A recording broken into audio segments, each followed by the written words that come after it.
Welcome to SECZN Live. And we are here on a special edition of SEC Live. As you can see from the thumbnail, we are going to be discussing the recent coaching hires in the SEC. We had a lot of movement going around the conference. We got 6 new coaches, so that's over a quarter of the conference now has new coaches, which is uh kind of unprecedented. Nick, how you doing, man? I got Nick Frazier with me. How you doing, Nick? I'm doing well, man. Can't complain. Can't complain at all, man. Oh man, did we lose Nick? Says connecting. Oh, there's Nick. I was about to say, Nick, I thought we lost you. No, I'm here now. I'm here. Can you hear me? Man, you sound super loud. I don't know what that is. I sound loud for real, like really loud. Yeah, like it's like, What about I don't now? know. Yeah, that's a lot better. Okay. All right. There we go. Yeah, There we go. yeah, man. So we got coaching searches, man. Got well, they're not even searches no more. They're done. It's a done deal. We got them Mm-hmm. in the building. So man, yeah. Tell us tell us a little bit about it, man. What do you think about this coaching search? I know we've already got done with early signing day and got all of that out of the way. Tell me tell me a little bit about these coaches, man. About this coaching search in the SEC, if you will.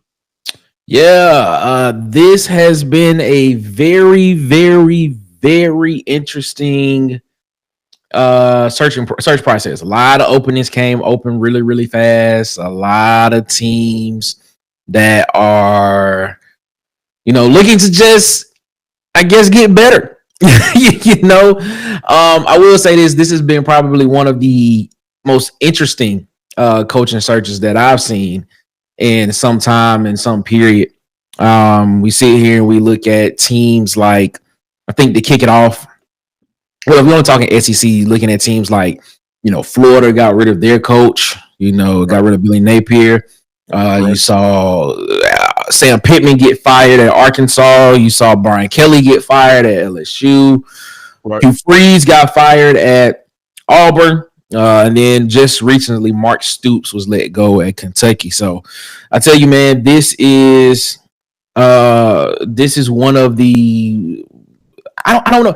I don't know if this is if so many coaches have been if this. I'm curious to know how many in what season were there where you had so many openings available where teams had to make decisions. And a lot of teams have now either set themselves up to where they're going to be in a coaching search in the next 3 years, or they found their guy. So I'm excited to see how this all plays out, man, because it seems as if everybody either got the guy that they wanted or one of the guys that they were interested in from the jump. So I'm excited to see what happens. Yeah, man. Like you said, unprecedented. We haven't seen this in the conference. I can't recall a time where you had six coaches being replaced. Now one of them, of course, Pete Golden, he got replaced because Lane Kiffin moved. But other than that, these are all new guys to the SEC. Mm-hmm. With the American Conference bringing in 3 guys. And we see them. I guess we can get into it a little bit. We saw them kind of navigate early signing day. Mm-hmm. I think they did a pretty decent job. Most of them. I know Billy Napier is having a hell of a run down there in Florida when it comes to signing talent. Alex Golish came in and brought in some of his talent. Salvage, what I think was a class that was on its way in the tank. I'm not sure about the other ones with Will Stein. I didn't check and see what Kentucky's bringing in. But LSU's is like they're making moves. Silverfield and Arkansas, I'm not so sure about right now. But even Golish at Ole Miss, like a lot of kids still staying pat and committed. There's a few of them that jump ship, but there's a lot of kids are committing to Ole Miss or staying pat. Man, what'd you think about that? How they handled early signing day so far? Well, you had to do what you had to do to, kind of scramble the class, kind of keep the class together. So you had to do what you had to do to make that happen. Now, granted, there are some guys that's in the classes that you have to sit back and look at and say, well, these guys, because of their star rating, I guess they have the cachet to kind of sit back and see exactly how they want to move. Mm-hmm. I guess you have that. But, I mean, majority of guys, once they got in, they got a chance to understand and know who the guys that are going to be coaching them. pretty sure they came in and made a decision. It was like, I mean, I still like it at the school that I'm committed to. So let's see. Of course, you had guys flip like Braylon Womack, who was committed to Auburn. He did flip to Mississippi State. Right. You did see guys that Alabama had a lot of flips, All but you right. did see, but for the majority of it, you either saw guys kind of just hold back on and say I'll sign at this date, or just go ahead and be like, yeah, I'm still committed to the school, so it is what it is. But I mean, it's all good. I think it'll all play out like it's supposed to be, like it should. Yeah, yeah, it should, man. I think it is gonna play out the way it should be. Uh, so I got another guest coming in. I'm just making sure he's ready. Oh yeah, he gave me a thumbs up. So you know him, we know him. My guy B Sharp, man. B Sharp, what's going on, man? What's going on, man? Man, nothing much, man. We just getting started talking about these coaching searches, man. We was just talking about how some of these coaches handle early signing day. Um, I was saying how Florida looks like they're doing a hell of a job down there. Summerall, uh, As Kiffin's getting expected. some pieces. Even Golish bringing in some pieces. Some of those guys are handling it well. Some of them not so much. I mean, even like I was telling Nick just before you hopped on, even Pete Golden down there at Ole Miss. I know that's probably a product of what Lane Kiffin built, but they got some of those kids staying in the boat and they picking up some pieces, man. What do you think about how some of these new coaches handling signing day? For the most part, man, they really can't do too much because they just getting there. So Summerall um doing big time things as expected, man. Now I'm like super high on Summerall down there in Florida, like A+ type. When I talk about higher, when you hear A+, like, oh, he's gonna do an A+ job. You think he's gonna do an A+ job? I expect him to, but I know what Florida got down there, man, especially with him flipping Dylan over there. Right. Still surprised by that one. Yeah. Only because I didn't know until I got the explanation tonight. So man, that was dope. Then you bring in other guys that pretty much this whole Florida class was committed the whole time and didn't commit. They was like the only class that didn't have one decommitment after Billy Napier left. But when Right. they hired Summerall, I think only just like one or two just flipped, but that was about it. But everybody else is still intact, man. So Right. and of course he knows Louisiana area, the Alabama area, and then when he gets to know the Florida area, I just say watch out, man. I think they're doing a great job. I like Golish over there at Auburn. What he do, man. I still love the sound bite. My man said, I don't golf, I don't fish, I don't have hobbies. I just ball. Yeah. I ain't gonna lie. That's some gangster stuff right there. I ain't gonna lie. Yeah, absolutely, man. Yeah. I was kind of on the fence as an Auburn fan when we first got him. I was a little bit on the fence because of the inexperience. But the more and more I learn about this guy, the more and more research I do, I think we got a pretty solid one. But time will tell. Of course, it Uh, got to happen on the field. well, of course. I want y'all to do bad for obvious reasons, but I believe you got a good coach for real. Now I like that's why I was trying to tell you, man. Y'all got a good coach. I'm just not gonna just tell you, oh man. Clearly, y'all last coach, I told you day one, like, bro, this is a terrible hire. Like this is an awful hire. But this one I really do like. Keeping DJ Durkin there was very major for that program. You're still gonna lose some guys to the draft and transfer portal. That's just gonna happen regardless, no matter who's up in there. But you want to keep the right guys up in there. And don't know if Bryce Brown. I think his name Bryce Brown. Byron. Byron. I'm thinking of the basketball player. My fault. Thank you. Uh, yeah, Byron. Yeah, Byron Brown. I don't know why I'm about to say Bryce again. Uh, it's Deuce Knight. If he come, Deuce Knight gonna stay. Can you convince him? Can you convince Cam to stay? I don't know about the any other receivers and all that because I Right. know that's his side of the ball. So only time will tell. Okay. Okay. Yeah. I mean, Yeah, I think that's for all of these guys, man. Yeah. We got to see it on the field. Time will tell. So what we doing tonight, man? If you in the comments, you just joined us. As you know, this is the most interactive SEC platform uh in the on the planet, right? So what we're gonna do, we want you guys' opinion, right? If you're in the chat, this is a live show where you get to vote on our poll question of the day. So let me set that up real quick. Let me get these guys in the little section here, and then we gonna put up our live poll. All right. Let me get B Sharp out from in front of the poll. There you go. Boom. All right. There you have it. Those are the 6 coaches that are in the SEC. If you're in the live chat, all you got to do is comment their name, and you can vote on who is the best coaching hire. It's real simple. All you got to do is comment with their name, and by the end of the show, we're going to see who you guys think is the best coaching hire in the chat, and we'll rank them. We'll rank them according to how many votes they get. So you guys can do that anytime. You can go ahead and start ranking. I see some people putting it in the chat already. Somebody put in goalish, right? If you want to vote for them, you have to actually type out the entire name. I don't make the rules. I'm sorry. But you got Really, you do. Yeah, but I don't make the rules of this, right? Like how this little program works. But all you got to do is just vote. I'm going to go ahead and vote myself. Let me see if it'll register, just so you guys kind of see how it works. Of course, I'm going to vote for Alex Golesh because I think he's the best hire. So I'm going to put that in the chat and see if it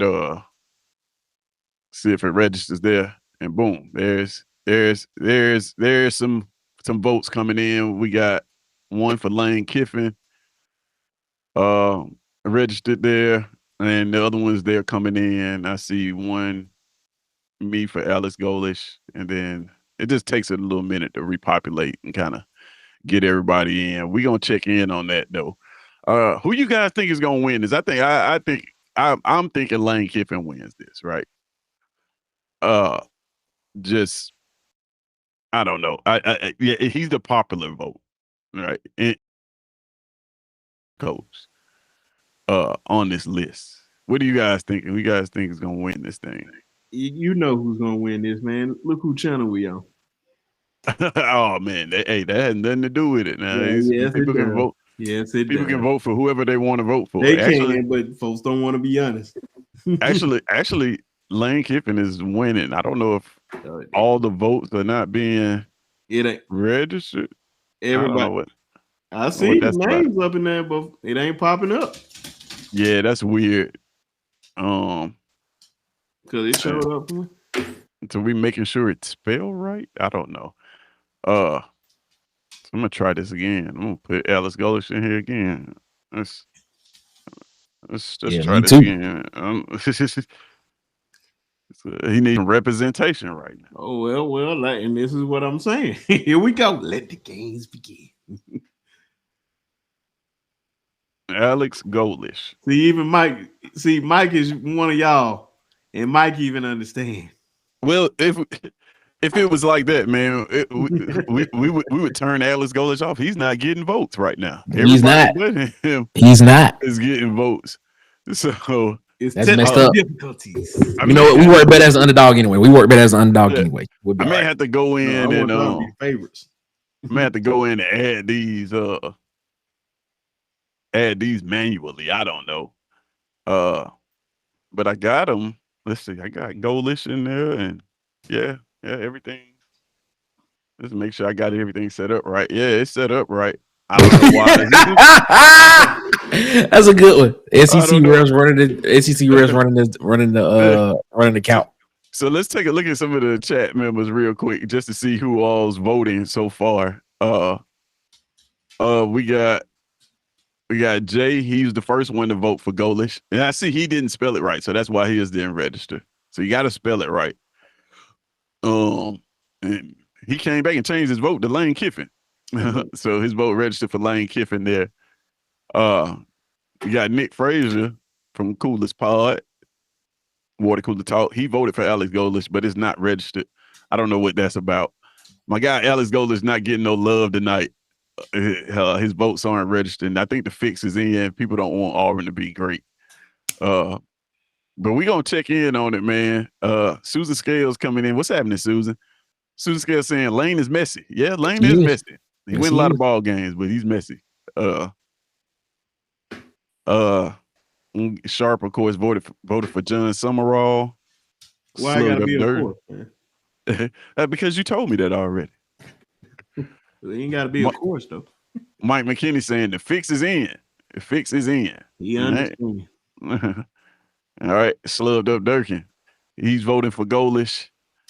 And Susan Scales saying, that's a hey, the SEC refs are running the count, right?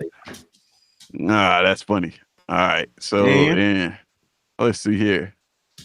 So I voted for Alex Golish, but Florida with GT's OC is something to watch. Yeah, that is. I kind of. There was rumors that Buster Faulkner was coming to Auburn. I think he was just attached to Summerall. He probably was gonna go wherever Summerall. Sit down. I'm gonna try to vote on my phone to see if it registers there. See if we can get at least one Golish vote to register. I don't know what that's about. I did. Let's see. Yeah, I put Alex Golish and still didn't get it registered in there. I don't know what that's about. All right, we'll check it out. Maybe computers sometimes they take some time to register some things. On one name though? Good God. Yeah, that's wild. They don't want us to win. We're gonna win anyway. They don't want us to be great. But anyway, all right. So still, drop your votes on who you think is the best hire in the chat. Right now, Alex Golish is winning. But if you voted for Alex Golish, vote again. And remember, comment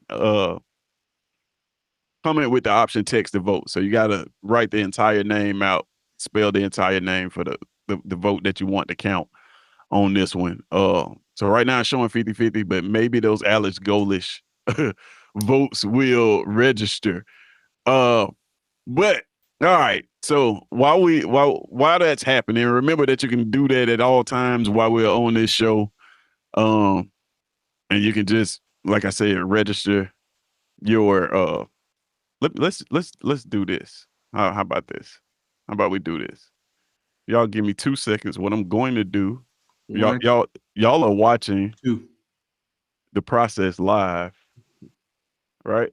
So what I'm gonna do here is I'm gonna take away the first names, and now you should be able to vote using just the last names. Look at that. There you go. See that? All of a sudden, it was an easy fix. All I had to do was remove the last name.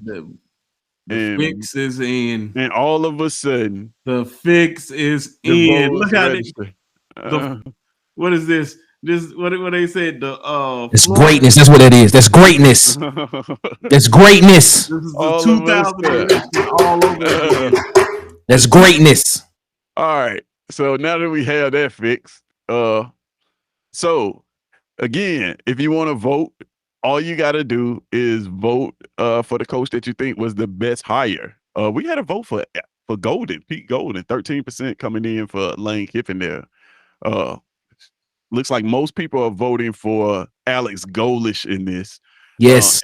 As the best hire. Right. Yes. I want you guys to remember that you're going to be able to do this throughout the entire chat. If somebody comes into the chat, let them know what's going on so that they can place their vote, so their vote be heard and they can see it in real time up here. Because that's kind of what we do.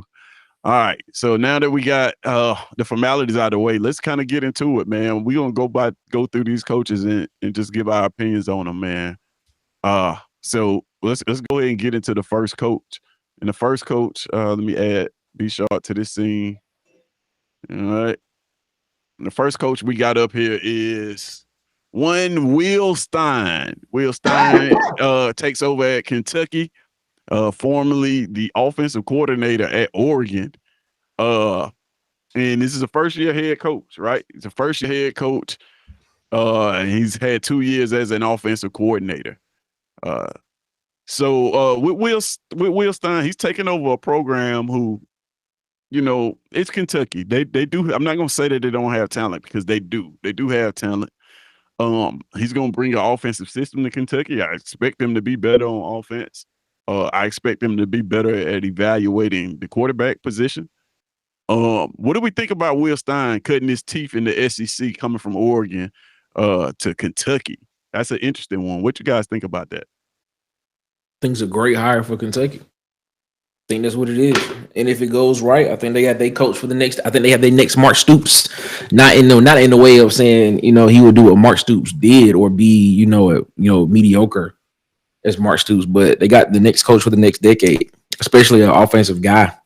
I think it's a pretty solid hire. I'm not sitting here saying he's going to be the steal of this cycle, but I think he got a good chance of keeping Kentucky relevant.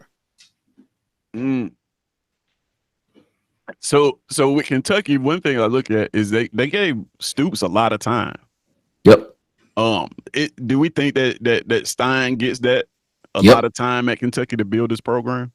Yep, it's the same thing that Lane Kiffin had at Ole Miss. You have that until the expectations become what they are.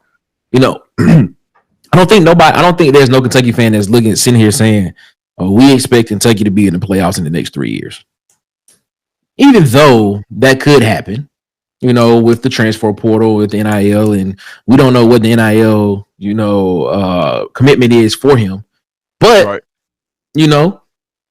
if I would go out on a limb and say I don't think there's any Kentucky fan or anybody in the Kentucky atmosphere is saying that we're expecting to be in the playoffs in the next 3 years.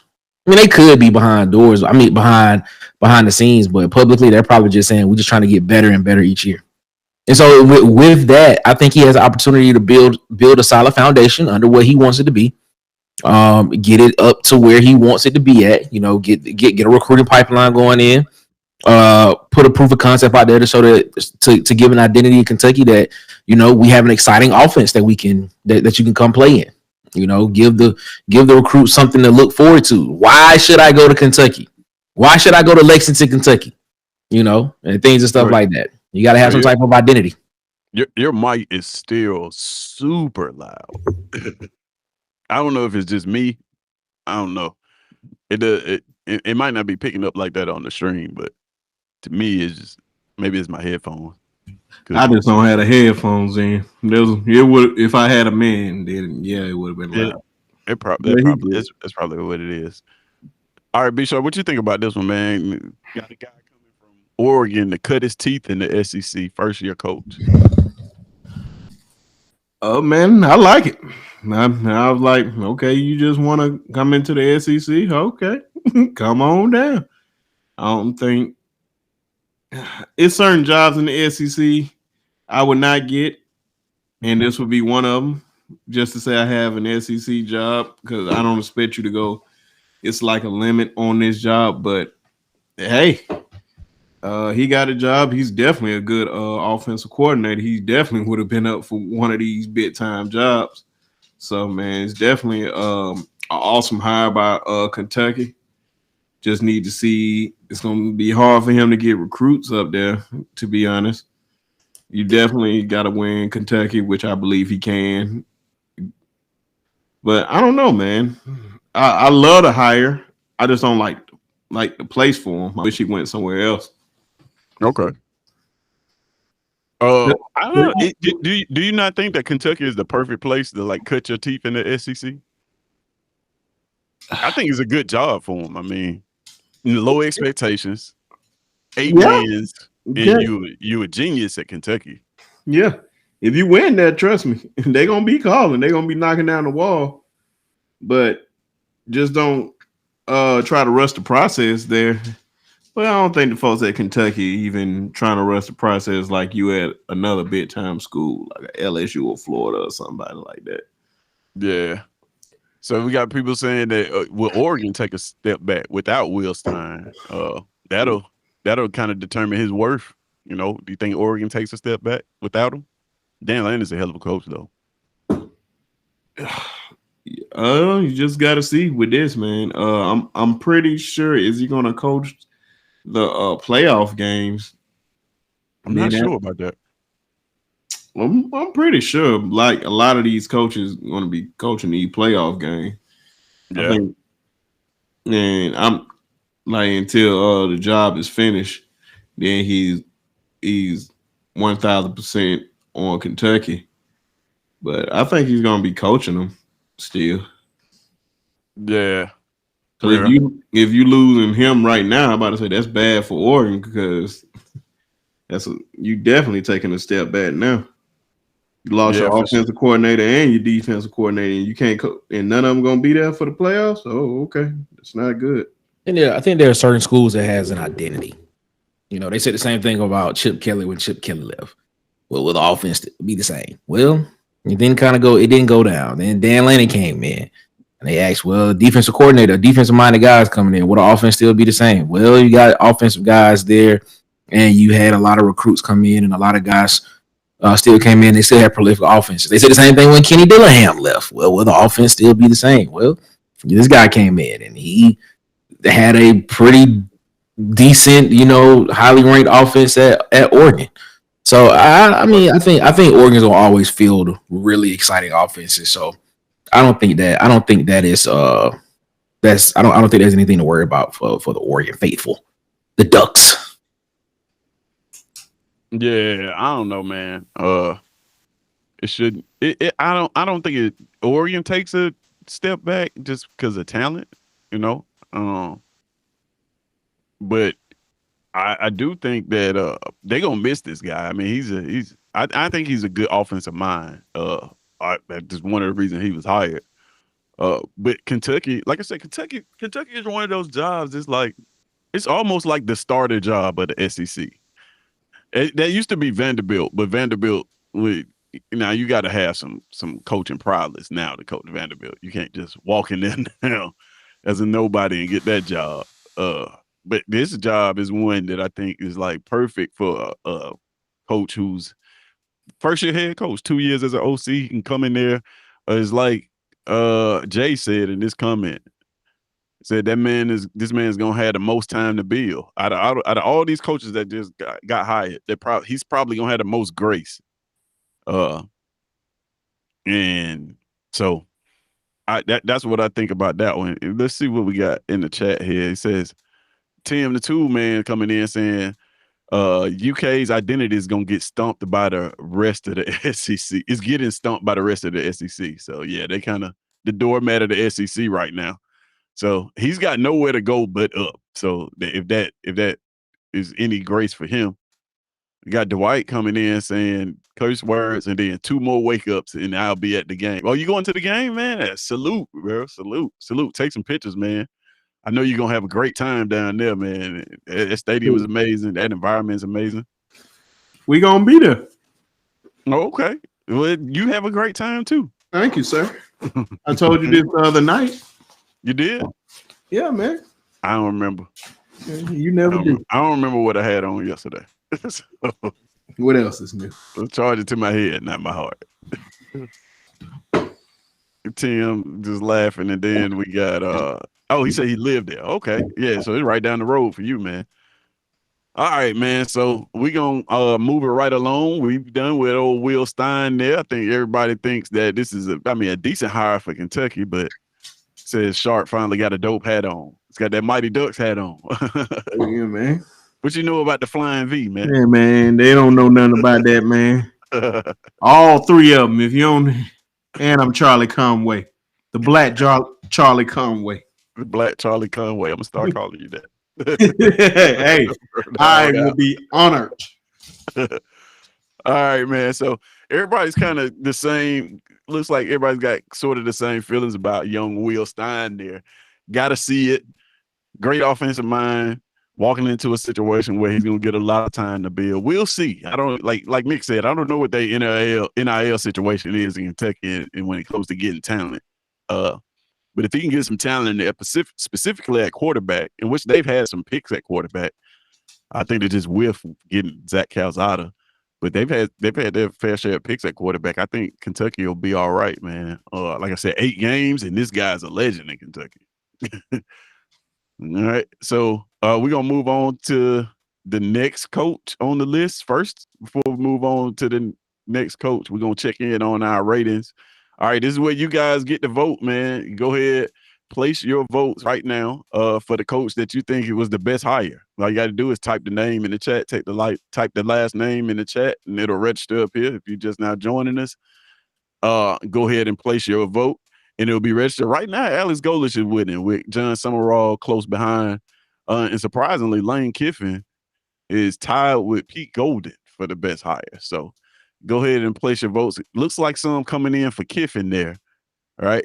And remember, the only way that you're able to vote on it is if you subscribe to the channel. Right. So if you're not subscribed to the channel, you won't be able to vote. And if you can't vote, that's why you're not part of the Keyboard Collective. So in order to vote, you gotta be subscribed to the channel. So go ahead and hit that subscribe button. That way you can place your vote. All right. Wow. So no, I can't cuss. No, I can cuss, but not so dirty words. so we're gonna move on to the next coach on this list, man. And I picked Mr. Pete Golden. Again, I gotta add Sharp to this. And get it out of the way there. Boom. There we go. Young Pete Golden. Now, Pete Golden is an interesting situation because Pete Golden took over for Lane Kiffin, right? He kind of inherited this job, right? You see right there, he's formerly the defensive coordinator at Ole Miss. And he's a first-year head coach. What's interesting about him, he's been coaching defenses for 15 years, right? So it's safe to say that this guy knows his defense. Now, whether he's been successful all 15 is yet, that's a different question, but he has coached defenses all 15 years. What do we think about this hire? This is an interesting one. We got Pete Golden. I start with Sharp. Sharp, last time we saw Pete Golden, he was getting arrested in Tuscaloosa. He's since redeemed himself as defense coordinator at Ole Miss. What do you think about this hire, man? How do you think this is going to pan out for the Ole Miss Rebels?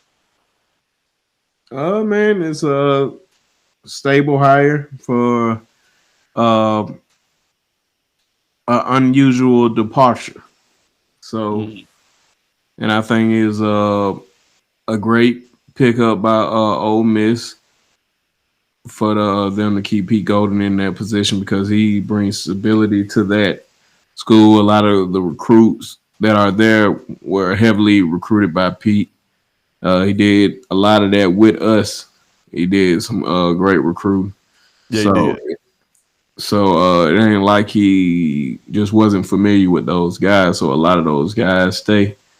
But man, I like the hire for what it's for because they tried to go out and get somebody else. I don't think that would have been a smart idea. So they did the right thing. You seen how the players reacted when they called him out there. So man, I'm happy for him. Yeah, the players really responded to him, so that was nice to see. What you think about this one, Nick? Golish taking over for Lane Kiffin at Ole Miss there. Golden. I'm gonna say Golish. Golden. Yeah, I think Pete Golden is, in a weird way, I feel like this probably will be, pretty good for Ole Miss. In a weird way, I think there's probably no drop off, in my personal opinion. I think you may not see 10 wins, but you probably can still see a team win 8-9 games this season or something like that. It depends on who the offensive coordinator is that he brings in, because they still have to bring in that guy, who that would be. But I mean, I don't know, man. I mean, I mean, why are we? My question is, why is there? Why, I'm not saying that you all have it, but I'm just saying, like, in general, why is there so much apprehension around Pete Golden being the head coach compared to another person or somebody else? We don't know exactly what he would do as the head coach, and things and stuff of that nature. He could come out here and end up being the greatest head coach of all time or the greatest thing that ever happened to Ole Miss. He could probably be more successful than the previous guy that was there. So I always want to sit back and just give him an opportunity. You know what I'm saying? And just see what it does. And, you should know, very soon exactly how it would look and things of that nature. But I don't know. I mean, I sit here and look at him and say, he potentially could be the next greatest coach of all time. Who knows? One thing about him, man, is I would say this. The last time we saw a coach, this exact same situation was with Brian Kelly and Marcus Freeman. took over from Brian Kelly at Notre Dame. Mhm. We know how we revere Marcus Freeman as a coach. He's on every coaching list. Every time there's an opening, he's one of the first names that people reach for. Do we think that Golding? I have to make sure I say Golden, not Goldish. But do we think that Golding is a situation that could end up like that, It all depends where on he's what. renowned? It all depends on how you handle this job. Mm. It's really all it is, man. I still only believe, man, you can only do so much at Ole Miss. It's like a cap. So if you can do enough and play your hand right and get out of there, you'll be all right. But if you stay too Well, we'll long, see how much. I'm about to say we'll see how much you can do at Ole Miss. They're in the playoffs, so this will be a big run for him if he can make a deep run in the but playoffs. that's but It'll put it's some still respect on his Lane's name. team, regardless. So Eh, you're I gonna can see have that. you're gonna have to do it on your own. You got to see how you build and do it on your own Yeah. because they're just gonna say it's Lane's guys. That's all they're gonna say, which is facts. So Has he got slowed up dark as in has he ever had prolific defenses? I think he had a pretty decent defense at Alabama. I think a lot of I Alabama wouldn't say prolific. Prolific is a big word.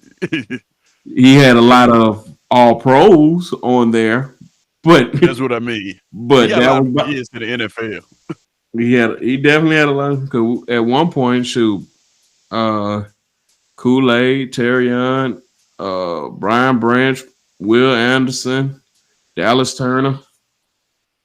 A lot of these guys is doing their thing in the NFL right now, man. Shoot, uh, they was out of whack with him in a lot of ways, just not calling the right play call. So I think Yeah. I speak for a whole lot of Alabama fans on that one. Yeah. All right, guys. So remember, you can always drop your vote in the chat. So if you want to vote on which one of these coaches you think is the best hire, all you got to do is just type their last name in the chat. And that'll register your vote up here. As you can see right now, Alex Golish is winning that. Mhm. With John Summerall. No, actually with Lane Kiffins is second now. John Summerall was in second. Lane Kiffins is second. And John Summerall and Pete Golding are actually tied, which is interesting. No votes for Silverfield and Stein, so nobody's thinking that they're going to make any noise. Uh, but yeah, remember, continue to vote, man. If you can't vote, it's because you're not subscribed. All you got to do is subscribe to the channel. You'll be able to place your vote and have your voice heard to see who do you guys think? That's what I want to know. Who do you guys think is the best coaching hire in the SEC out of the six new coaches that we have? All right, so we're gonna move right along to the next one, man. Like I told these guys, I'm not gonna keep them too long. Uh and the next guy that we got coming up is one Mr. Silverfield, Ryan Silverfield. From Arkansas, head football coach at Arkansas now. He's formerly of Memphis. 6 years coaching, 50-25 as a head coach, 4-1, 4-1 in the bowl games. Now I'll tell you guys, out of all the coaches in the conference, out of all these coaches we're gonna talk about, he has the best bowl game record. I don't know if that counts for anything, but he's played the best teams out of conference and won the most times over his head coaching career. I was kind of a fan. I'm kind of a fan of Silverfield. A lot of people are down on him. I like Silverfield. He's coached both lines of scrimmage. What do we think about Silverfield at Arkansas? I think this kind of depends on who he picks for that offense. What do you guys think about this one?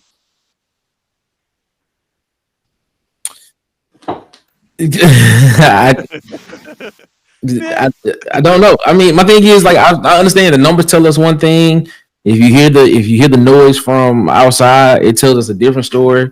You know, people tell us that you're looking at a guy that basically saw a program that won some games and then did not make it back to a bowl, a New Year's Six bowl, whatever kind of bowl it was. Until then, you know, a lot of people look at his time at Memphis as a downgrade, even though the numbers sit here and tell you, well, he has a very nice winning percentage there. I mean, it's hard to say. It's hard to say. I'm just gonna be honest with you. But like I said, I'm excited to see what happens. You know, I'm excited to see these. I'm excited to see this influx of G5 coaches come into the league and put their fingerprint on the league and see exactly how well they do. So that's how I feel. I mean, I can't say whether or not, because you sitting here looking at it. What, 6 years? He's won 50 games in 6 years. That tells me that's right under 10 wins a season he's averaging per se. So I'm looking at it and I'm saying, well, if that's an indicator of anything, he should be able to come in. If he can institute his processes and systems that he instituted there, he should be successful. You know, so we'll see. Yeah, same thing, same here. What's interesting about now, the next three coaches that we're gonna go over all came from the ACC. They all played each other, so this is gonna get super duper interesting. What you think about Silverfield to Arkansas? B Sharp. I like the name. Sounds like a football name. I'm gonna start off with that first. But Silverfield. But outside of that, oh man, this is Arkansas. Don't really know what to make of it, man. I like what he did at Memphis. I just want to see what he gonna do up there, man. I really don't know how it's gonna go up there, but it's Arkansas, man. I haven't seen Arkansas be really good since Ryan Mallett. Yeah, wow. Man, and I think I was still in college then. Yeah. So one of the things about Silverfield, though, he takes over an offense that is humming, right? I don't know if he keeps Petrino around or not. What you think he brings in his own offense? I hadn't heard too much, but does he bring in his own offense and keep Petrino there? Because theoretically, you fix the defense in Arkansas, they're a pretty solid team. Mm-hmm. So he walks into a situation where it's not like, you know, it's not bottom of the barrel. They just have one side of the ball that they need to get fixed. Is he the man to do that though? Is interesting. Who's this? Torque Lewitt? Not sure. Torque Lewitt. I think that's a new name. I appreciate you, man, for jumping in the chat. Subscribe. Shout out to Torque. He says it's hard to get excited about these G6 coaches after what happened in Napier at Florida. And I think that's what everybody's kind of. That's what everybody's kind of. Recency bias, man. I'm just like, bro, like this stuff happens. It happened to D1 coaches. That's true. I'm like, it happened. To be honest, it happened to D1 coaches more than anybody. That is a fact. That is a fact. When we start talking about coaches and we talk about what have they done, a lot of the people that have done a lot, they get these jobs and they don't do anything. So I don't know. I don't know about this. This Arkansas situation is an odd one. I think that like I said, Arkansas is a defense away from being a solid SEC football team. They just are. Just depending on what they can retain from that roster. And can he keep that offense up, man? His job is kind of simple. Is find some sort of defensive production and we'll be a better football team. Yeah. You see, I'd rather these schools try someone new than recycle the same 70-year-old coaches. Facts. All right, so we're gonna move right along, man. And again, this is, if you missed this part, this is a live voting show. We're gonna check back in with the votes and see what we got.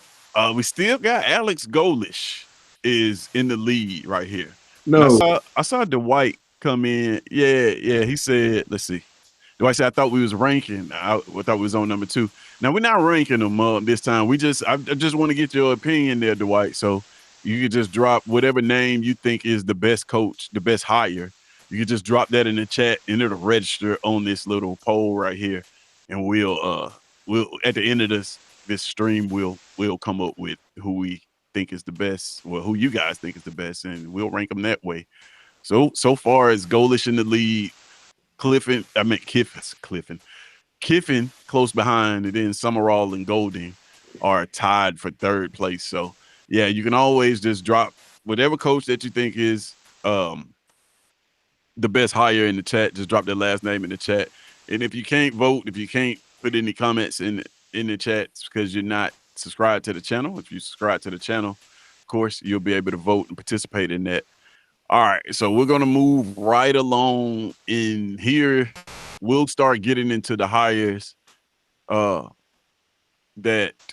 are a little bit more. I guess these are the sexier hires. I guess you would call that. All right, so the next coach we got up is one John Summerall. Right now, John Summerall's the hottest name outside of Lane Kiffin. To be in this SEC coaching search. I think he's been rumored. Hell, he was probably rumored at all of these jobs except for Kentucky.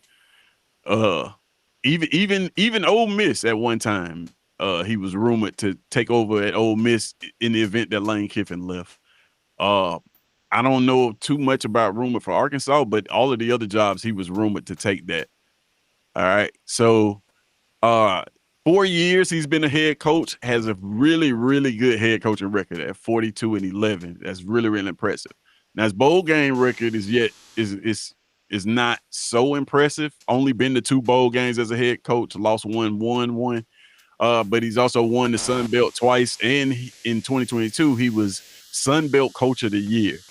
A lot of people think this is a home run. You guys tell me what you think about one John Summerall to Florida. What do we think about this one? Yeah, not a huge fan of John Summerall. Like I said, I just get Billy Napier vibes, and the reason why that is I get those vibes is if you look at his records, you look at those numbers, and you look at Billy Napier's numbers before he took the Florida job, they are literally identical. The thing about John Summerall is his name always came up in the coaching search, always was the hottest name on the coaching circuit, and he just never got hired until now. You know, this is 4 coaching cycles in a row that it happened. I don't know exactly what he's going to do. A lot of people feel like he's going to go into Florida and be great. You know, I mean, a lot of people, if you are into the administrative part of it, a lot of people are saying the administration at Florida is not, you know, aligned on it. You know, a lot of people saying Strickland, the AD is kind of, I'm not saying he's not on him, but you know, that a lot of people are saying that the alignment between, you know, AD boosters and all things and all types of stuff like that is just not that great right now. So I don't know how that affects him as a coach when it comes to, you know, funding for NIL and all types of stuff like that, because that is a very, very, very, very important part of this. So I don't know. I'm in a wait and see mode with Summerall and see exactly what happens there. So it is what it is. Okay. What you think about this one, B Sharp? Home run hire. Definitely a home run hire. I'm about to say I don't like to compare coaches' records, because if we start comparing coaches' records and see where they ended up at these blue blood schools, they end up having different records. So, and that's a lot of coaches, man. You can't compare one man to another man, and the way this man operates is totally different from anybody they had. I think since they had Dan Mullen was one person that they should have never fired from Florida in the first place. Right. Yeah. That I still believe that wholeheartedly. I think they still should have gave him a call if Lane or John went on the table. You couldn't go wrong with either one. So, but man, he's gonna bring in talent like crazy. Because clearly, shout out to my guys. Can't wait to post these pictures that I'm currently downloading right now. Man, I'm having the damnest time. But definitely shout out to them, man. You got some guys coming down there, especially if you keep DJ Ladway Especially with the offensive coordinator that he's bringing in from Georgia Tech. Yeah, you just mentioned that. An amazing hire. Dallas Wilson, you still got that Vernell Brown there. You have not Caleb Banks, Jalen Ball, Kamani McClain. It's so many guys there on that Florida roster with guys still coming. And then you still had a transfer portal, man. It's so much excitement. It should be excitement down there for Florida, man. But everybody try to look for the splash hire. And just like you want to feel good about it. Maybe that's the problem with a lot of these programs. You just want to feel good about it. Yeah. Maybe you need somebody that's gonna actually take care of business, because it's just like that pretty girl, man. She pretty and all that. You see her from afar, like that's what I consider like a splash hire. Like, oh man, but until she started to talk, and then you realize she don't have no personality. And she's weird and start acting all stuck up. That's how you end up having a bad. Sound like you speaking from experience, man. Oh man, I have experience, man. I have experience, but you're not about to get me in trouble on this live. I have plenty of experience, but I'm not about to get in trouble by you. Hey man, yeah, you're right. Okay, so I would argue that this was the splash hire of this cycle. Outside of James Franklin, of course. It definitely was. I will say, everybody, well, this was Lane was a splash hire too. Lane, no matter where Lane went, was going to be a splash hire because of the name. But all splashes ain't built the same. But I believe all three of those guys ended up in a good place. I got to see. Lane pretty much just doesn't have no excuse, but I believe John is just in the perfect position, man, to just do great things, man, in Florida. No state income tax. You can bring in you don't even have to go far to go get talent. So one of the things about the Florida job is like you said earlier, and like who is this Torque put in there. Summer already made a great hire with Buster Faulkner, so he's off to a good start. I think that's an amazing hire for offensive coordinator. Another home run. If you look at what they did with what they did with Haynes King at Georgia Tech, then you kind of if you can expect the same thing from DJ Lagway. I think you expect more, to be honest, because Haynes King has. I just mean the system. Not performance. Yeah, performance. I expect more. Probably. I think. I still think Lagway is talented. I just don't like the way he runs. But, if they can bring that offense, if that's the offense that they're going to run, Lagway should fit right in right there. My problem with Florida is outside of the football team and the head coach right now, everything else is up in the air. Strickland is up in the air. As far as catching up with the rest of the SEC in terms of facilities, they're doing that. But a lot of these schools are already done when it comes to that. You have a lot to restore down there in Florida, and Florida wants to win championships too. So now, one of the other things that give me pause about John Summerall is I think we talked about this, Nick, every coaching cycle, John Summerall's name comes up as a potential hire, but this is the first time he's gotten pulled up and gotten that job. What do you guys think the apprehension has been from one John Summerall? Because he's been successful for quite some time now. He's compiled a 42-11 win-loss record. Over 4 years of football. The thing about Summerall he hasn't had to build a program. Even when he took over the Troy job, Chip Lindsey before him, it wasn't the fact that Troy didn't have talent. It's kind of like what Auburn is in right now. Troy had talent on the roster. It was just that the direction, like the motivation part of it was gone, a little bit. So he came in, set a little bit of a motivation there and got players to believe and buy into the roster. He brought in some guys as well. Don't get it twisted. He brought some guys in and got some depth there. Went to the conference championship, I believe, 2 years in a row, in the Sun Belt. But the thing about it is he's never had to, build a roster, and he has a reputation of being a hothead too. So the thing is, I don't know. I don't know. You had to ask the people that have a pause about him. I just look at it and I just say I don't. If you're asking me, I just don't understand the hype yet. I mean, I understand him winning at the lower levels, but I just don't understand the hype of how you expect him to come in and just be that guy, moving forward right now. I mean, maybe he will, maybe he won't, but it is what it is. Is Florida's problems too big for him? Do you think, like, to get Florida back to relevance? Do you think they're far away? Like, I don't think so from a talent standpoint, but I just mean like just the program in general. Do you think that's too big of an uphill battle for a G5 coach to take on? I mean, the thing is, this is how I feel about it. I feel like when you become the head coach of a football team, there's more than just X's and O's that you have to deal with.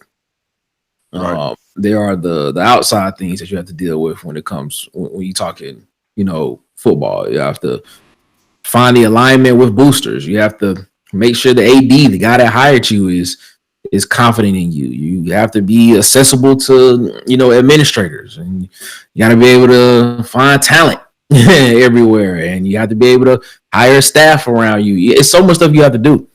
Not saying that he won't be able to do that, but there are other factors as well, and outside of his control, that probably could aid in him not doing well, or he could just rise above it all and just be great.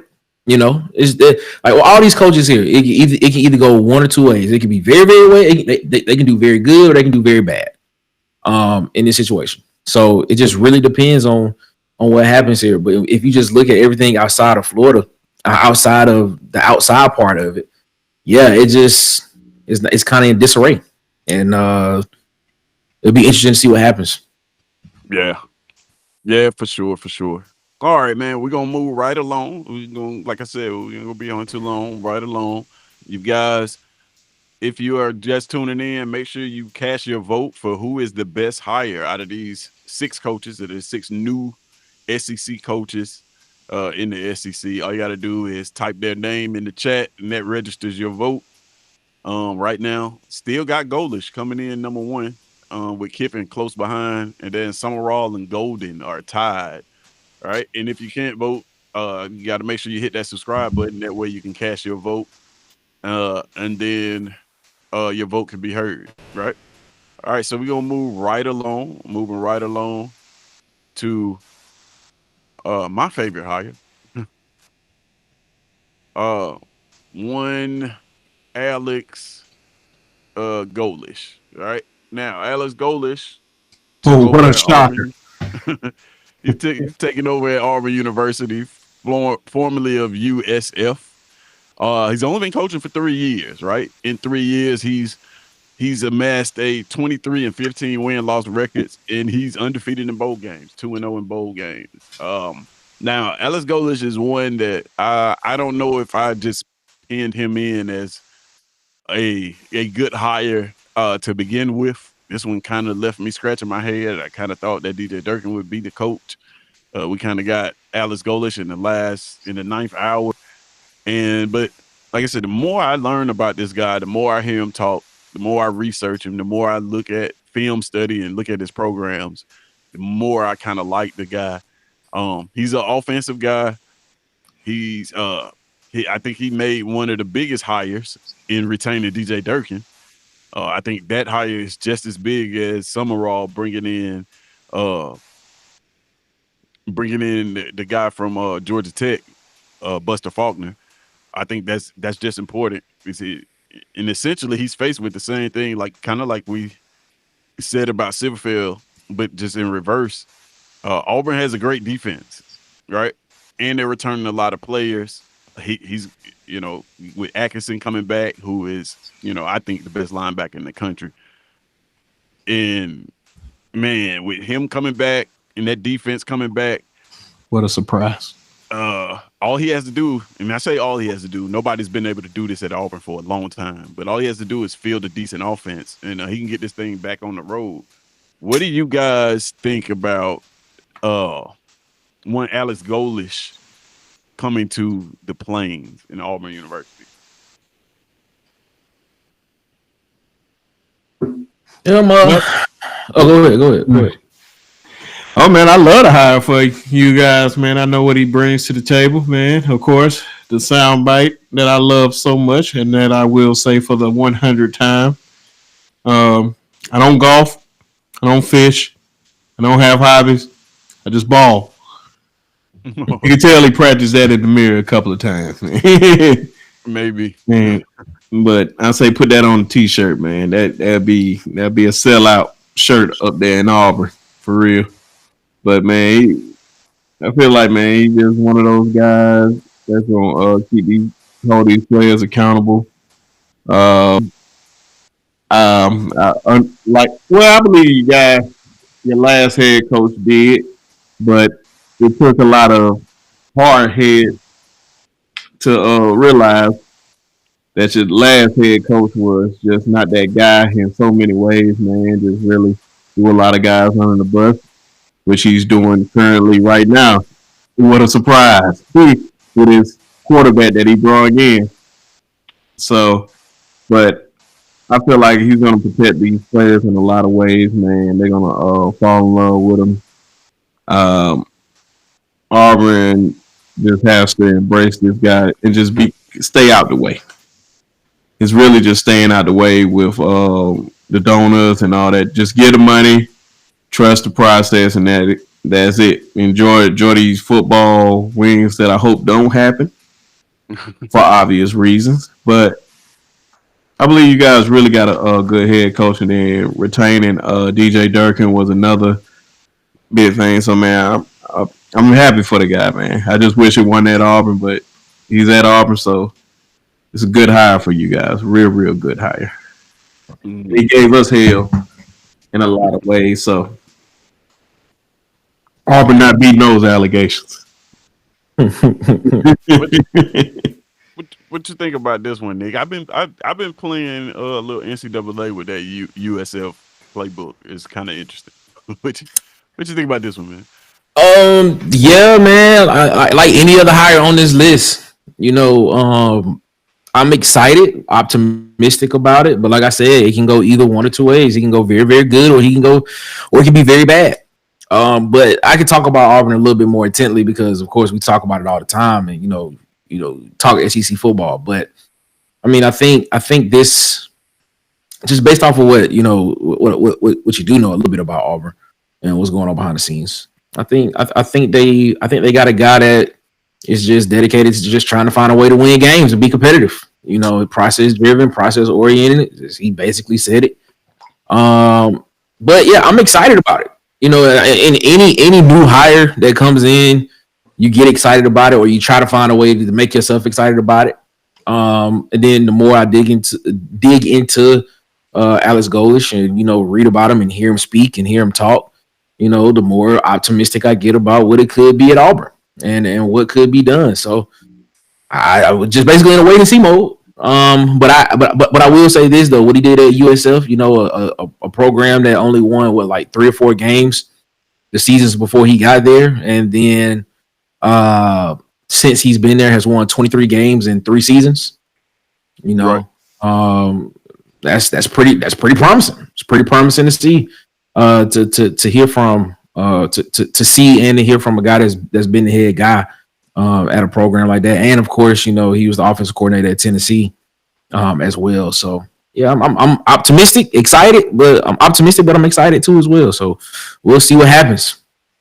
Yeah, I mean, it's an interesting hire because I don't know if a lot of Auburn fans actually had done a lot of research, because he wasn't on the radar really. I mean, he was mentioned fairly early in the coaching searching process, but after that, it was pretty much Summerall, and then when that didn't work out, well, we know now why it didn't work out, because he said it. Lane Kiffin told him that this was the job for him. There were rumors that like he had gotten some some intel that like Auburn, the boosters may be involved, and that may not been the best situation from here for him. And we were kind of wondering where did that come from.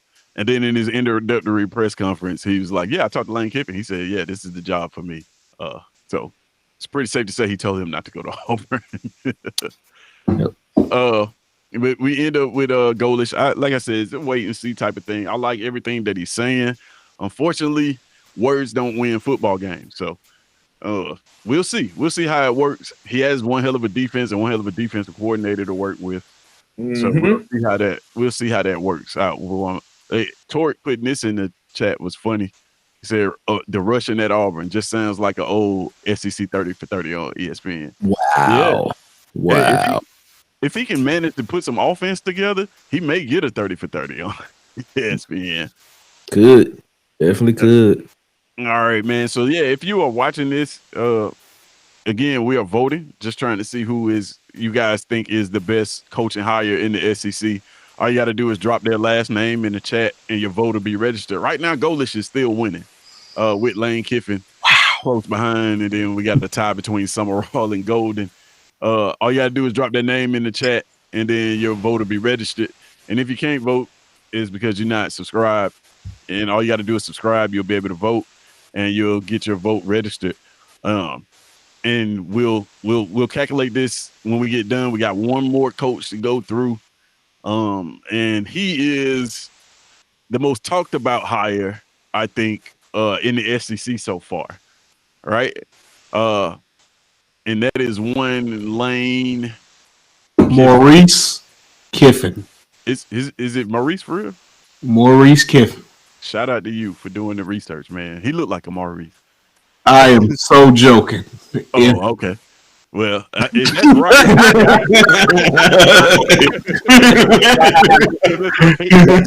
That's right, man. You deserve an award. Mm-hmm. But we got Lane Kiffin, right? And I apologize. My wife pointed out to me that these graphics look like obituaries. I didn't mean for it to look like they do look like obituaries.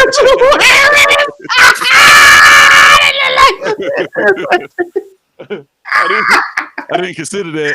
Oh man, that is crazy. The black and white picture. They do look like. Just to throw this out there, his middle name is Monty, so he's named after his father. He was close.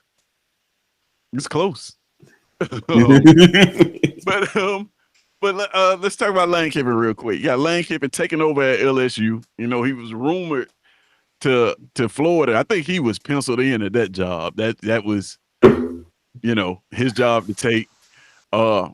Formerly at Ole Miss, of course. Lane Kiffin has been coaching for a long time, 16 years. In 16 years of coaching, 111 and 53 in college as a head coach, which is not too bad. Of course, he had that stint in the NFL where he went 5 for 15. And Lane Kiffin is a perfect, well, not a perfect, but an even 50% in bowl games. He's won 4, he's lost 4. Now he has won Conference USA 2 times, 2017, 2019. I forgot that he had even won Conference USA. But he has won Conference USA twice. And he's won the Eastern Division, of course, of Conference USA twice in those same years.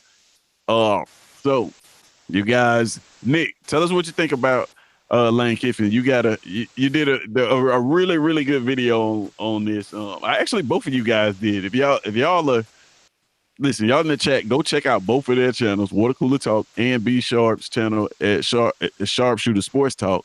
Go check them out. They both did some pretty good breakdowns of Lane Kiffin.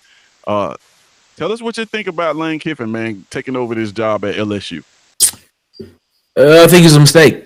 If you ask me, this is probably the one where you'll get where I'll give you my opinion on it. Every other coach I got it. I'm still in a wait and see mode. I think he made a mistake. I think you know, there was a quote that came from Scott Frost. He basically said, once you start climbing the ladder and you get somewhere where you're happy at, or somewhere where you are appreciated, or something to that effect, you have to stop and just appreciate where you at. I look at it, man, and the narrative that, you know, he couldn't do it at Ole Miss. Well, guess what? They're a playoff team. He could have done it at Ole Miss. He had the talent there. He had the alignment, the backing, the funding, the Grove Collective. They always brag about how much money they have in the Grove Collective to get players. So that's not a problem.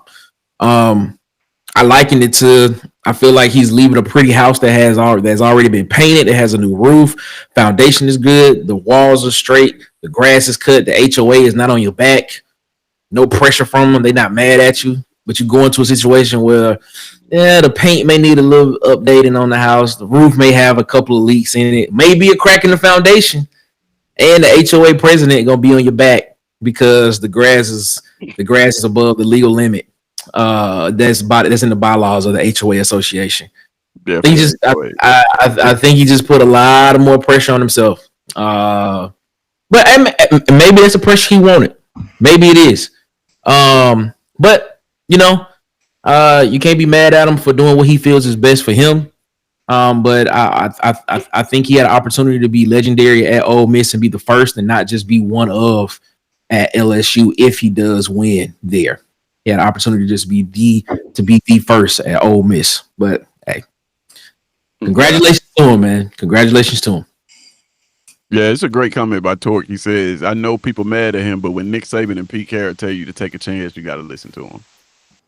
Bingo. Well, Nick Saban didn't actually tell him that. He just told him, go where you think you can get the best recruits. We're going to find out come Saturday. We're going to find out Saturday. Well, he's on college game. That's one of the reasons why I said that. Oh, tell us what you think about it, Sharp.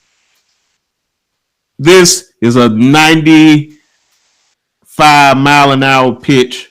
Matter of fact, 103 and Randy Johnson. Yeah. Nah, man, just be for real. I like it. I think I would have loved the hire if he went to Florida. I feel like Florida is more of a fit for him. That was definitely more of a fit for him. I hear what Nick's saying, man, but you only gonna go so far as Ole Miss. Yeah, history tells me differently. You can. It's a cap. It's definitely a cap down there, and for obvious reasons. And to protect your show, Tez, I'm not gonna say of the many reasons why you shouldn't go to Ole Miss. And while a lot of people won't send their children to Ole Miss, I think that's self-explanatory. But you can only go so far, man. I understand they were giving them everything. You can give somebody everything at Cincinnati, Kentucky, and whatever play, even South Carolina. You're only gonna go so far, man. You're not gonna. You gotta get one of these jobs like a LSU, a Notre Dame, a Florida, Georgia, Alabama, Ohio State, Michigan, Texas, USC, Oregon. You're gonna need one of these jobs to go cross over because you're only gonna do so much at Ole Miss. Matter of fact, ask a coach that y'all know very well. Ask him how that job is. Tommy Tuberville, why he left there to go to Auburn. Well, he probably hit the cap that you're talking about. The same cap that Hugh Freeze hit while he was there. And the same cap that Lane Kiffin has hit so far. The only thing about the only pushback I give to that is that Ole Miss is doing it right now. Like they're in the middle of a playoff run. They're in the middle of something that they've never been to before. And I think with Lane Kiffin as their head coach during this playoff run, they have just as good a chance as any other team that's going to be in the playoffs to win the whole thing. I really do. I think a Lane Kiffin coach Ole Miss team, from what they put on the field this year, would have been the most dangerous team, one of the most dangerous teams in the playoffs. Nobody wants to go to Ole Miss to play them and have to deal with Lane Kiffin in that offense. And I also think with the current climate of college football with NIL, you see Vanderbilt should be a playoff team. With a fringe playoff team, Vanderbilt's been the doormat of the SEC for the longest, but through transfer portal, NIL, and a solid coach, all of a sudden, You got a 2-loss Vandy team that's has a legitimate argument for making the playoffs. So I don't. I understand that. I do understand that traditionally Ole Miss has been a place where you have to leave a place like that to go and realize your dreams as a national championship winning head coach. But I just think that the landscape of college football changing so much that the time to do it at Ole Miss is right now. And he had the talent, you know. He found a quarterback, which he always finds quarterback. Their defense is better than most people probably would think. Like if I would ask people to rank their defense in the SEC, you probably will rank them a lot lower than they are statistically. They're in the upper half of the SEC defensively. So, man, I think he could have made a move at Ole Miss. Now, the LSU situation is interesting because a lot like Florida, there's not a lot of alignment in Ole Miss with what they got going on. As far as the AD situation, the athletic program is kind of in flux.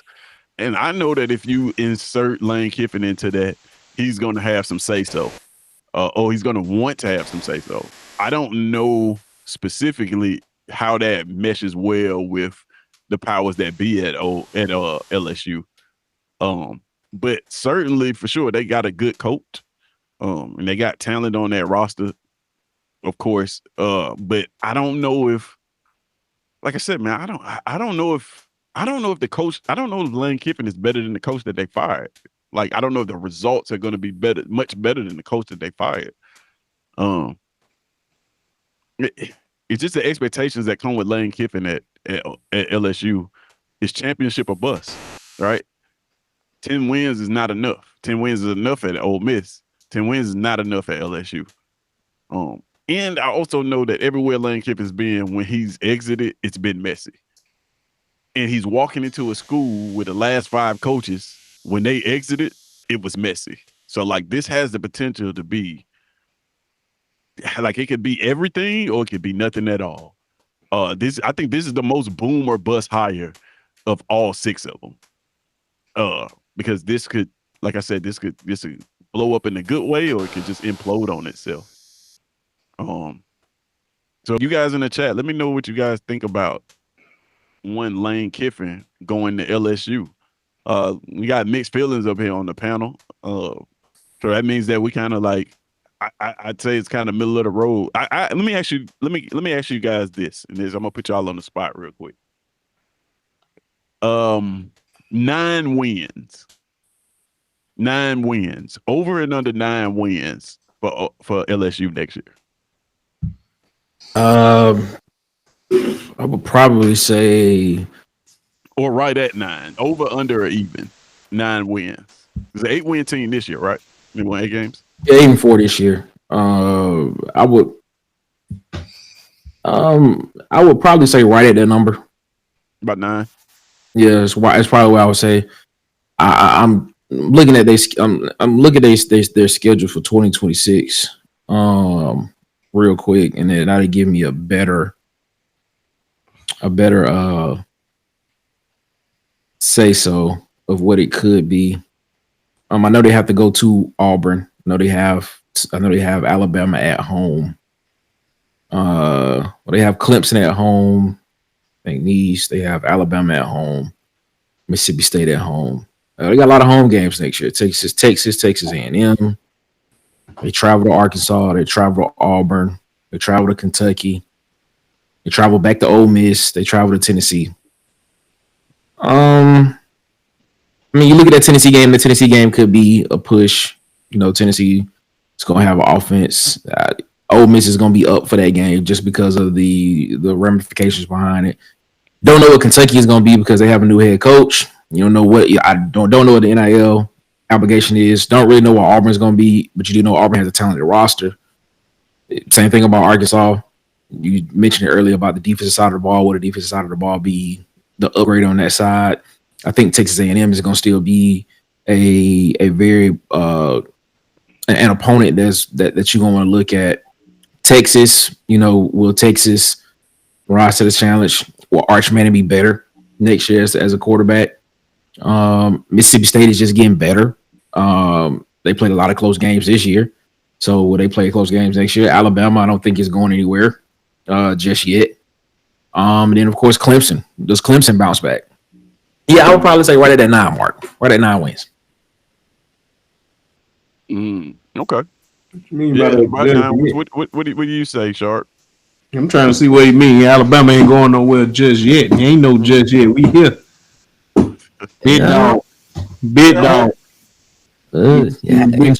Enjoy it for a couple of more. Enjoy it for a season or so. Hey, when you making your way up, make sure you polish my rings.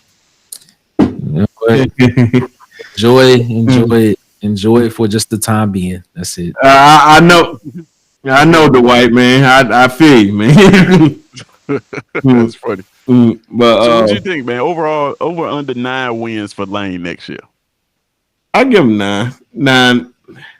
I think he can go over, man. I really believe he can go over. It all depends on what he retain and what he get. The transfer portal when it hits January is going to be very, very interesting. Just so I can see how it's going to be great coverage. I have great friends in high places, and you know, man, my good buddy Jimmy, y'all know him as Jimmy SECZN, but Jimmy keep me updated on a lot of things, man. He's just like, do you want this? I'm like, nah, man, let the reporters put it out there. I'll just wait. But no, for real, man. What he gets out of that transfer portal, in that time, man, because it's gonna be flooded. And just a warning to all those guys, man, please have a plan.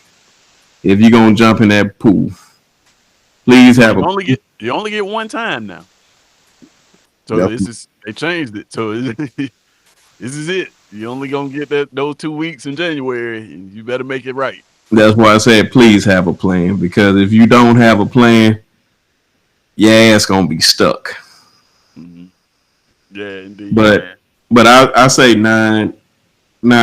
I'll take the over. You take the over. Okay. I believe it can be even about over. I'm literally on the fence about that because it's based on the quarterback that you have out there. Because I believe the transfer portal going to give him everything that he needs. Because he was using the transfer portal to fill holes, to fill up a roster on Ole Miss.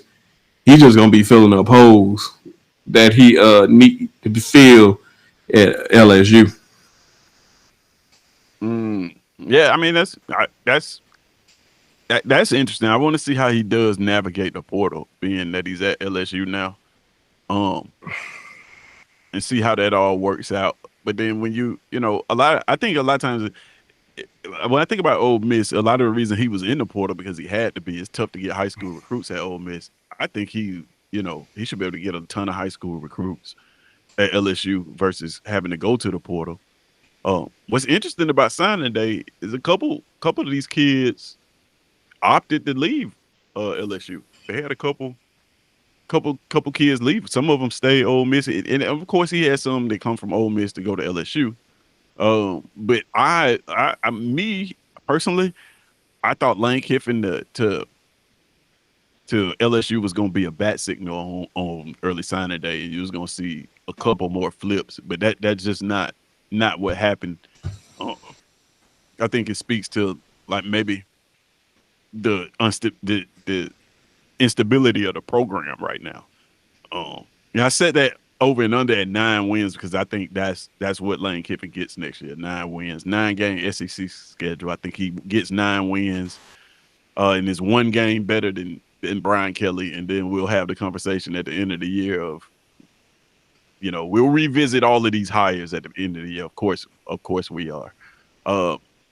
But again, man, before we get out of here, I'm going to give you guys one more opportunity. If you're just now joining us, to go ahead and vote in the chat of who you think is the best hire of all 6 of these coaches. No love for Silverfield, no love for Stein. I guess we got no Kentucky fans in the building.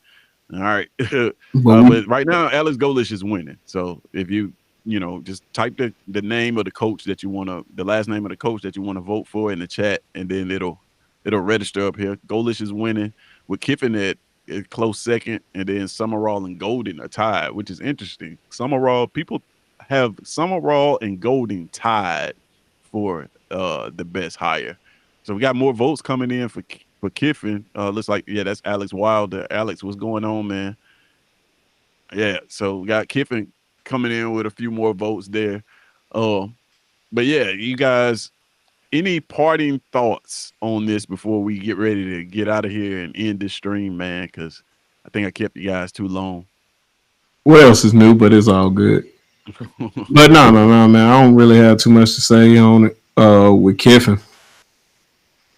Yeah, well, it could be about any of these coaches, man, or just the situation with all the new coaches in general. I just know John Summerall about to have a field day. John Summerall is your guy. Okay, I really like John Summerall. I ain't gonna lie. that's fair. That's fair. A lot of people do, man. He was the name to get. What about you, Nick? What are you feeling about this? These 6 coaches here. Just parting thoughts. Just wait and see. That's it. Just wait and see with all of them. Optimistic about some, excited about some, not so much about others, but I could be wrong on some of them, could be right on some of them. I'm just sitting back waiting to see what happens. So it'll be interesting. It'll be interesting to see. I'm pretty sure one of the guys we did not talk about, or one of the guys that didn't get a vote, will be a surprise. So I'm interested to see who will be that surprise. That's fair. So you're saying that either Silverfield or Stein is going to make a splash that's unexpected. I mean, yeah. It's Golden could be one of those guys as well too. Yeah. There seems to be some doubt about him as well. But yeah, I'm just sitting back and waiting to see. We got not a long off season. Got a nice off season, and then next thing you know, we'll be back into it. We'll see what happens. We're right back at it. All right, man. So, there you have it, you guys. If you have been watching again, I'm gonna get ready to close this poll down. If you want to make any last minute votes, if you're just now watching, go ahead and drop whichever coach you think. Just type their last name in the chat, and it'll be registered up here in real time. Right now, we got Golish winning by a landslide, looks like, and got Kiffin coming up there close behind, and then Summerall and Golden are tied. Alex Wilder says, how is that someone running their football program to the ground in charge or the committee? 100-year check. I'm not understanding the question. What is it? He's talking about 100-year check, Arkansas. Okay, yeah. Oh, yeah, that's conflict of interest, but hey, he's the only SEC guy we got on the panel. Right, on the committee, I think. Yeah. If we take him out of there, we don't have no representation. But apparently we don't need any, because right now we got 5 SEC teams in the playoffs. So you have that. All right, man. So I'm gonna let these guys plug their channel real quick, and we're gonna get ready to get up out of here. So it looks like, hold on 1 second. Yeah, looks like John Summerall. Not John Summerall. Alex Golish is you guys' best coaching hire that you voted on here. So we're going to close the poll out and say that Alex Golish, according to you guys, Alex Golish is the best hire of the coaching cycle out of all 6 of these new coaches in the SEC. All right. So now I don't know how to exactly make these large, but you guys can tell the people where to find you at. Yeah, pause that. So yeah, Nick, tell the people where to find you at, man. Yeah, Water Cool Talk Sports, man. On YouTube, we live Monday, Wednesday, Fridays, 8 p.m. Eastern, 7 p.m. Central. We're on our way to 1,000 subscribers, trying to hit 1,000 before the end of 2025. So please, if you haven't already, go over there, check out some of the content, like, share, comment, and hit the subscribe button, man. We appreciate you so much for doing that. Shout out to Ted, shout out to B Sharp, shout out to everybody that's in the chat. Appreciate y'all so much, man. Thank you. Thank you. All right. Yeah, make sure you head over there and subscribe to Nick and watch the content, man. Don't just go over there and subscribe. Watch the content. Be sure. Tell the people how to find you, my guy. Oh man, well you already know, man. Find me at the Sharpshooter Sports Talk. Come on over there, man. On the road to 1,500. I think we're 45 away from that. So let's try to get that before next week, man. But I appreciate everybody with their support. Check out the videos. Gotta drop this Alice Goldish and Alice Gold and John Summerall video soon, man, before they get too much outdated, man, of people that they hiring. So definitely got to put that out there really, really soon. And another special shout out to my 3 young bulls. One of them is my cousin, Markel Peerfoy. Love you, Tick. Dylan Purdy, love you, dog. And Marquez Daniel, love you, pimp. Yeah, shout out. All these boys, man, signed their letter of intent tonight, man. Dealing with the flip to Florida was the best news of the day. And, man, can't wait to go out there for the spring game, man. Be in the swamp. Yeah, that's pretty major. Shout out to those guys from the home team, man. And even got to go to the Hornets Nest to see Tick play, man. So it's lovely, man. It's great. Yeah, for sure. Shout out to those guys for picking up the D1 offers, man. And for Tick getting the offer from Alabama State. That's always great to see guys from the home team make it, man. So shout out Tuskegee, Alabama, Booker T. Washington High School, man. Keep churning them out, man. It's coming to factory down there. Next year I expect great things, man. Hopefully we'll be sitting here again with 4, 5 kids getting D1 offers. You know, it can only go up from here. So shout out to them for that, man. And, all right, man. Go ahead. And one more thing, man. These pictures, I'll post a couple of pictures on the YouTube channel, but if you follow me on Facebook, you'll see it there, man. A couple on Twitter. For sure. Yeah, make sure you check that out. Make sure you check my guy B Sharp out with the pictures, man. He's doing a great job. All right, so we're gonna get ready to get up out of here. Before we do, man, I want to let you guys know. First of all, thank you guys in the chat. Thank you guys in the chat for voting. And having your voices heard. This has been a pretty fun one. I'll put the results right back up here real quick just so you can guys see that you guys voted that Alex Golish was the best hire of this voting cycle. So appreciate you guys for participating. Appreciate these guys for joining me as always.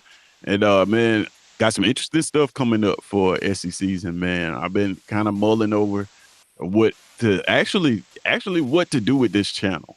To be honest with you, trying to do the live interactive thing. Looks like you guys kind of like that, so I'll continue to do this. But I got a project that I'm working on for next year, for next season, and we're gonna be going. I'm not gonna say in a different direction, but we're gonna be adding a different layer to this whole SECZN brand. I got a little graphic for it, no words, but just a graphic. Right now, I don't know if you guys can hear me, but it's called Launchpad. It's the first step towards Saturdays, and it is a SECZN and Frodo IMG initiative. If you don't know, Frodo IMG is me. I am a professional photographer by trade, getting into video, and I plan on leveraging that for this little program here. This should be something interesting. So be on the lookout for that. That's gonna be a fun time. I can't tell you guys too much about it, but I can tell you that it's gonna be pretty dope. All right. So if all hearts and minds are clear, we're gonna get up out of here, man. As always, it's SECZN, and we are out. Peace.